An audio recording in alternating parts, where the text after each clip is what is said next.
C4. Ayun. Yun yung error na lumalabas. C4. Ayan. So, tapos na tayong mag-vacuum. Magkakarga na tayo ng refrigerant.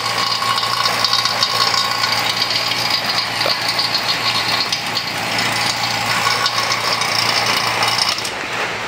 So, yung procedure na gagawin natin, kailangan nating timbangin ang refrigerant.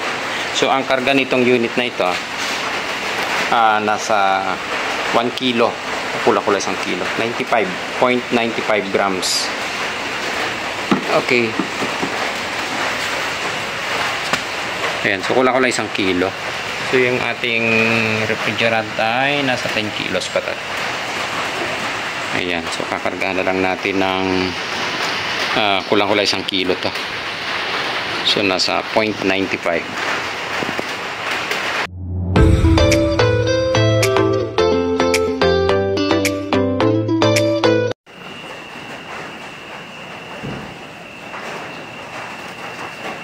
Okay, good day. Ang error na inilabas nito is C4. Pero based doon kay customer, ang problema niya, so hindi siya lumalamig ng maayos. Pero based dito sa pag-check naman namin, ang lumabas sa kanya is C4 error. So ang C4 error usually sensor ang tinutukoy. So yung mga chinek na nila dito is yung EEB din dito. Ayan, so chinek na nila. Kaya lang, kinailangan ko siyang lagyan ng tubo para mai-observe natin. So, tinimbang na rin natin yung refrigerant natin na kinarga. Although kulang pa siya sa karga. Ayan. So, gagawin muna natin. I-check ko itong sensor niya. Nag-ready na din ako dito ng temporary na gagamitin kong sensor kasi hindi available ito sa amin pa yung pinaka-sensor nito. Ito yon. Actually hindi naman ako ganun ka-familiar sa sensor nito, kaya ang gagawin ko, mag-base na lang ako dito sa room temp kasi minsan umaandar siya, minsan ayaw, naglalabas ng error na C4. Pero may time naman na dire-diretso. Ay, baba ko lang muna. Ayan. So, yung nakuha natin na resistance is 9K. Ayan. So, 9K yung value niyan. Etong isa, ito yung room temp sensor. Ito yung tube sensor.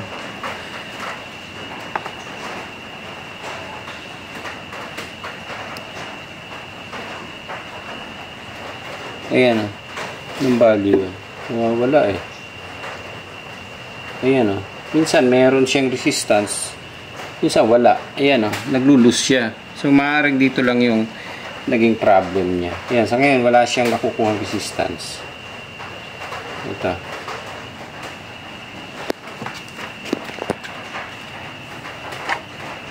Ayan o.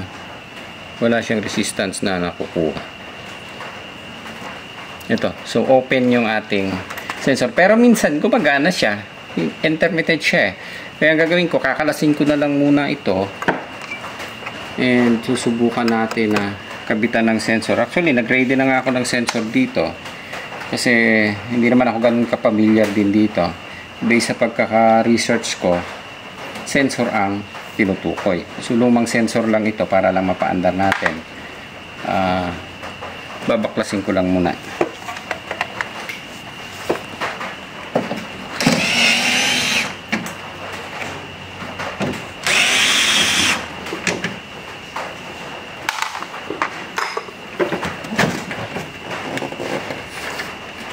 Ayan. Yung sensor niya nasa loob. So mukhang hindi pa na-check yung mga sensor nito kasi kapag ka nakalas na to, usually hindi na naka-align to eh.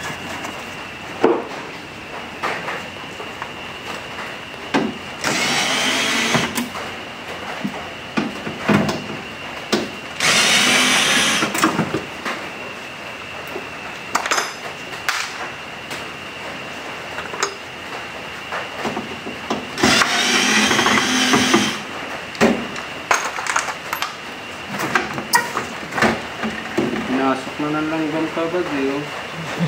Daming langgam oh. Yan. Yo.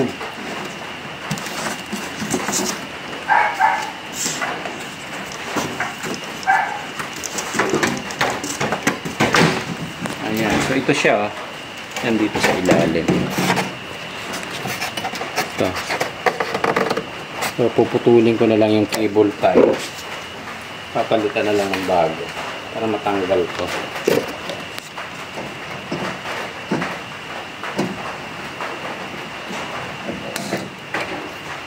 Ayan. So itong unit naman na ito, hindi naman ganun ka dami ng sensor. Dalawa lang ang sensor niya. Ito lang yung isa. Ayan. Saka yung room temp. So maaari may putol siya.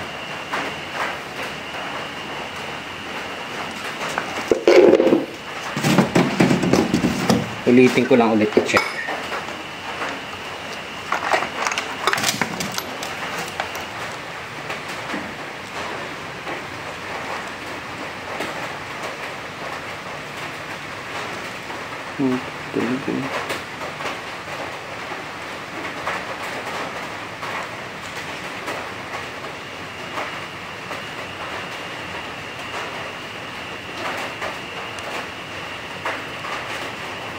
Wala.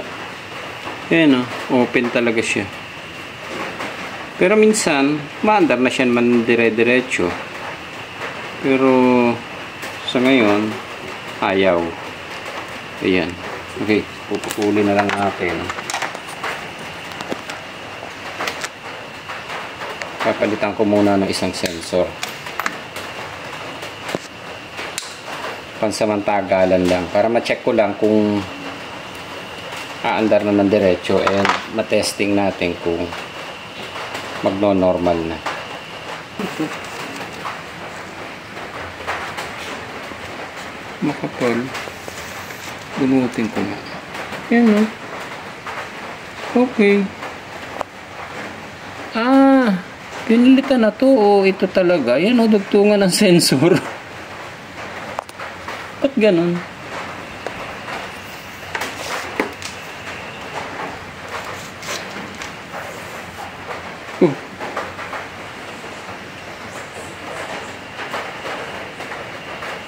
Hindi ko alam kung ito ang original niya. May dugtong siya. Ito.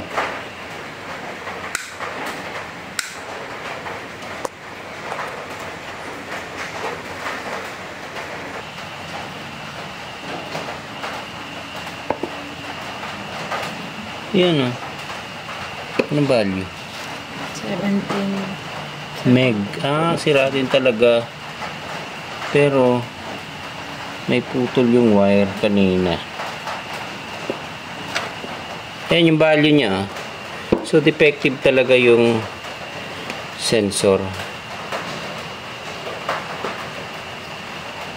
Ang nakuha niya ay ayan o, 5 meg na. Open na talaga siya. So may dugtong siya dito, kaya lang may putol din yung dugtungan nila. Hindi ko alam kung ginawa na nila ito, nakinabitan na ng sensor. So gagawin na lang natin, samantala idudugtong ko na lang muna ulit.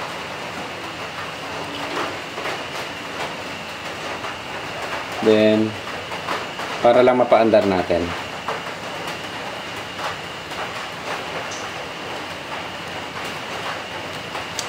Balikan lang natin.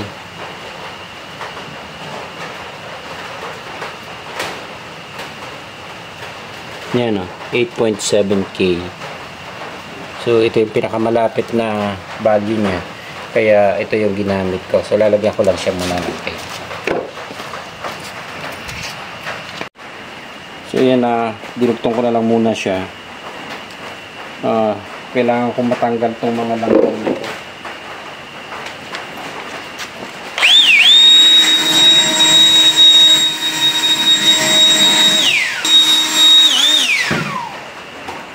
Ayan, so tinanggalan ko muna siya ng langgam. And ayan lang, Samantala, i-cable tie ko muna yung sensor natin. So, ayan. I-enable tie ko muna siya. Para lang pasamantala na-testing kung magamit natin para makita ko kung may mga problema pa na lalabas.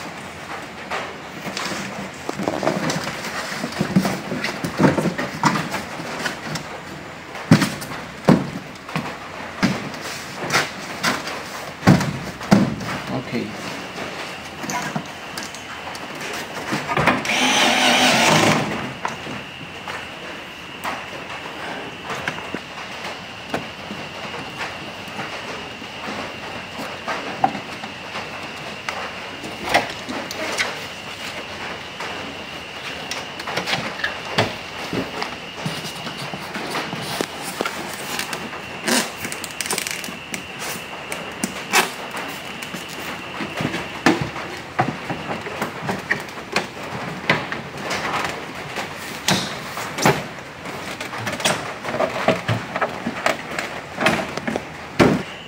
Ayan, okay. So, na-assemble na natin.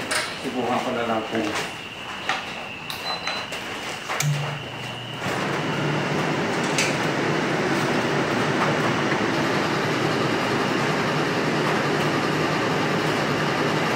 Ayan, so wala nang labas na error. Tingnan ko na lang kung magtutuloy na siya.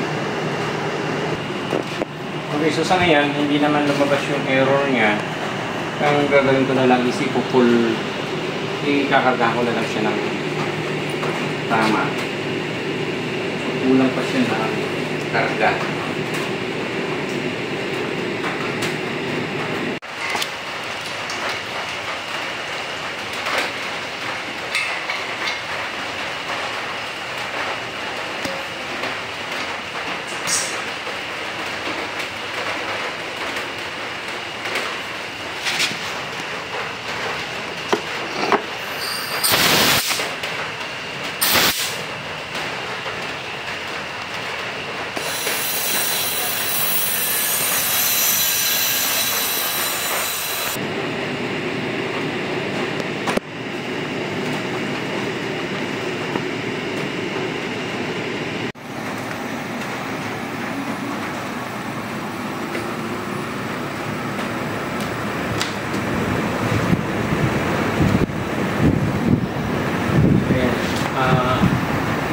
Maglang na siya, ikakargahan ko lang siya ng tama. So 0.95 grams naman ang karga nito.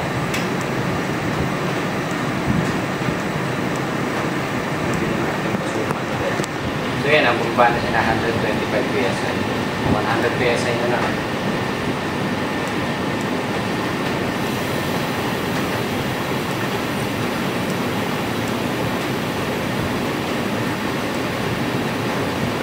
Monitor ko na lang, hindi ako nag-monitor ng gauge. Sa monitor ko na lang itong timbangan natin. Ayan, tuloy-tuloy yung pasok ng refrigerant natin. So ito yung ampere niya. Matak lang siya ng 8.5. So yung compressor natin naka high speed.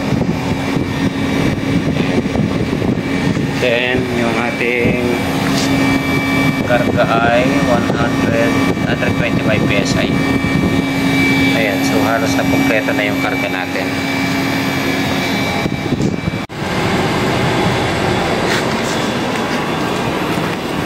Ayan. So tingin ko okay na siya dahil ayan na, tumulo na yung tubig sa drain. Nagtubig na kagad siya. Ayun. So, i-observe na lang din natin itong unit. Yung karga naman ito, okay na. Ayan na. Naka full speed na yung compressor niya.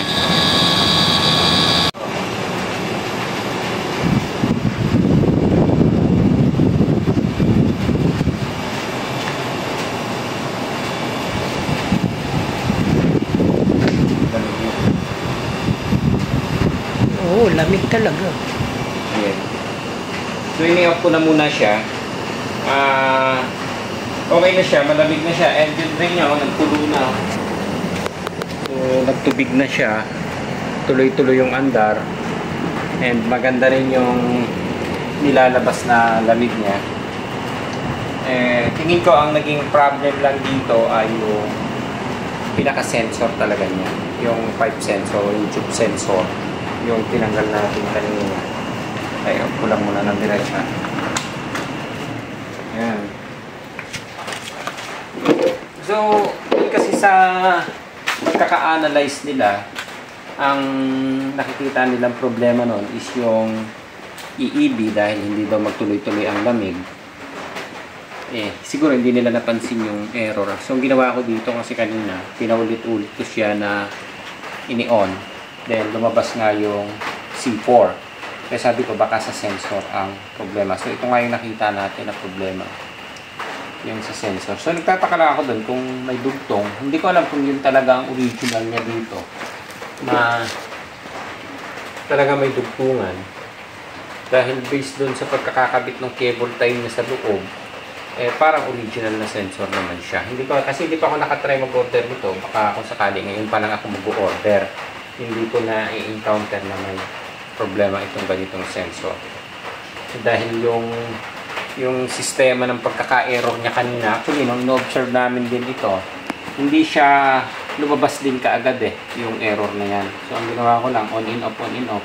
Then pag tinitester ko nga ito, yung sa may sensor na ito, minsan parang maayos naman siya, buo, and minsan nawawala. So maaari may putol nga siya, and ito yung nagiging problema.